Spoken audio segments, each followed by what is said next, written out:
Woodrow Wilson broke the Allied coalition with a single telegram. On October 8, 1918, 4 days after Germany's desperate armistice request landed on his desk, the American president sent a reply that would shatter the fragile unity holding Britain, France, and the United States together.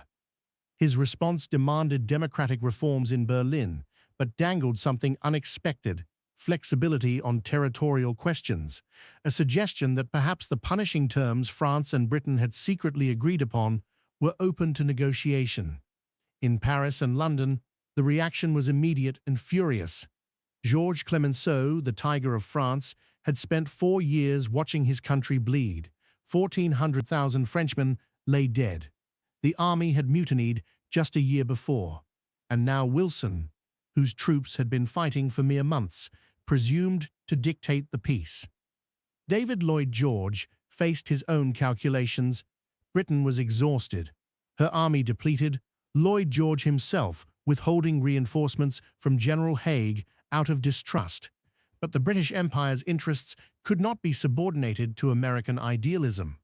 What no one understood yet, what would take decades to fully grasp, was how this single diplomatic exchange would reshape the century to come.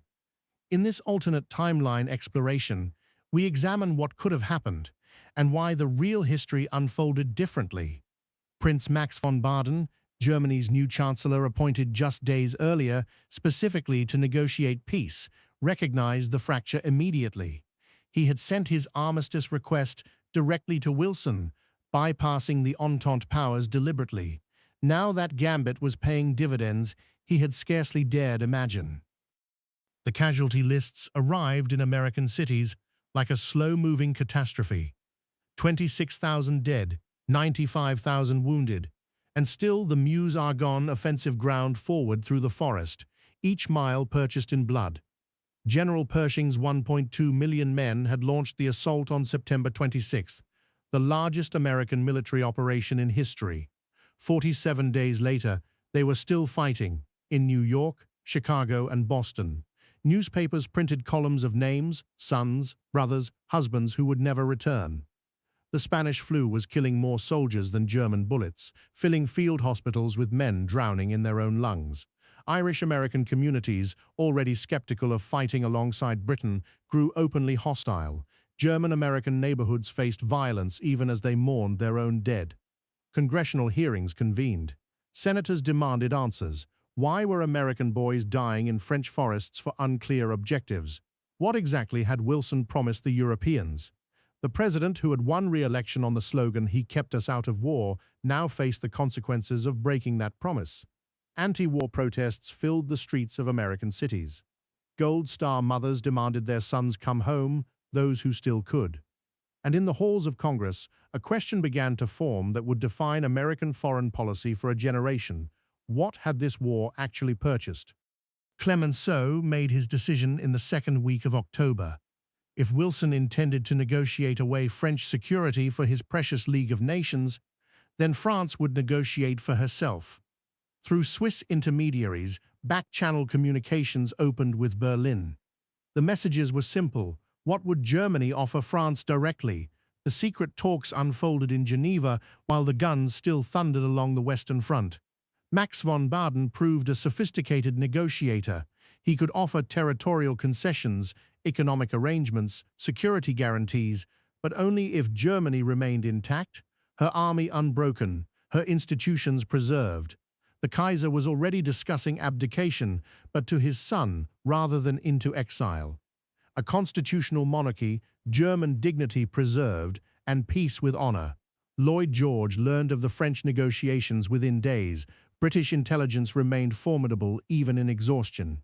His choice was stark: stand with Wilson and risk France making separate peace, or join the back channel and salvage what he could for the empire. The British Prime Minister chose imperial interest over Atlantic alliance. Wilson, isolated in Washington, received reports of the European duplicity with cold fury. But what could he do? American troops were dying in the Argonne, while his allies bargained behind his back. The leverage he thought he possessed.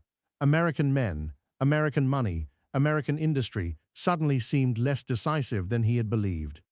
The guns fell silent on November 11, 1918. But this armistice looked nothing like the surrender Foch had demanded. German troops withdrew to their borders in good order. The army marched home with flags flying, bands playing, formations intact. There would be no myth of the stab in the back, because there was no back to stab. Germany had negotiated peace as a wounded but undefeated power.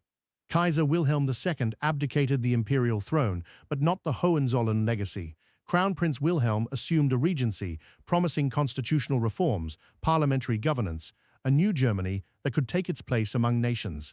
The monarchy survived, transformed but unbroken. In Berlin, crowds gathered not in revolution, but in relief. The hunger would end. The blockade would lift. German soldiers returning from the front found a nation exhausted but whole. There would be no Spartacist uprising, no Freikorps street battles, no Weimar chaos. The institutions of the German state, battered but functional, held firm. Ferdinand Foch, Supreme Allied Commander, submitted his resignation in protest. He had warned that this was no peace but merely a 20-year armistice. No one could know yet how prescient that warning might prove. The peace conference convened not in Paris, but in neutral Geneva, a symbolic choice that spoke volumes. Germany sat at the negotiating table as a participant, not a defendant. There would be no dictated terms, no war guilt clause, no astronomical reparations designed to cripple a generation. The negotiations stretched through the winter of 1919. Clemenceau extracted what security guarantees he could: demilitarization of the Rhineland, limitations on German military strength, economic compensation for devastated French territories. But these were negotiated compromises, not imposed humiliations. Lloyd George secured British imperial interests, trading European territorial questions for colonial arrangements. Wilson arrived in Geneva, clinging to his 14 points, his League of Nations, his vision of a world made safe for democracy. He found European statesmen unwilling to subordinate their national interests to American idealism. The League emerged from negotiations as a consultative body without teeth, a forum for discussion rather than an instrument of collective security. Germany surrendered territories in the east. The Polish corridor emerged as a bitter compromise that satisfied no one. But Danzig remained German. The Sudetenland remained unquestioned. The map of Europe was redrawn, but not with the sweeping strokes the victors had once imagined. Woodrow Wilson returned to the United States in the spring of 1919 to face political destruction. The Senate, led by Henry Cabot Lodge and a coalition of Republicans and disillusioned Democrats, savaged the Geneva Accords. Wilson had compromised his 14 points and still failed to achieve meaningful international cooperation. He had sacrificed American lives and American treasure for a peace that served European empires more than American ideals. The Senate rejected American participation in the League of Nations, such as it was. They rejected the Geneva Settlement security guarantees.